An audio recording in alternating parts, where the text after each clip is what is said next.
வணக்கம் நண்பர்களே! இந்த பதிவு "சிறிய வரிகளில் பெரிய வாழ்க்கை உண்மைகள்" என்ற தொடரின் ஒரு பகுதி. நாம் தற்போது ஔவையார் அருளிய வாழ்க்கைக்கு மிக முக்கியமான ஒரு நல்வழிப் பாடலை புரிந்து கொள்ளப் போகிறோம். நல்வழிப் பாடல் 39.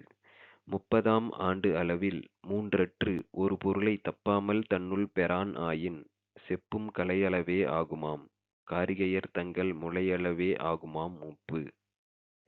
விளக்கம்: 30 வயது அளவில் காமம் அதாவது ஆசை, வெகுளி அதாவது கோபம், மயக்கம் அதாவது அறியாமை ஆகிய மூன்றையும் ஒழித்து மெய்ப்பொருளான இறைவனை அடையும் வழியை அறியாதவன் கிளிப்பிள்ளையைப் போல கற்றதையே திருப்பித் திருப்பி ஒப்புவிப்பவன் போன்றவன் ஆவான்.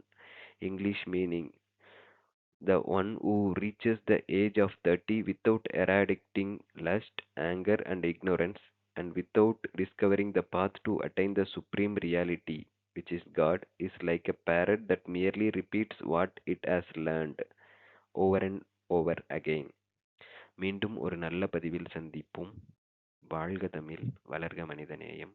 நன்றி.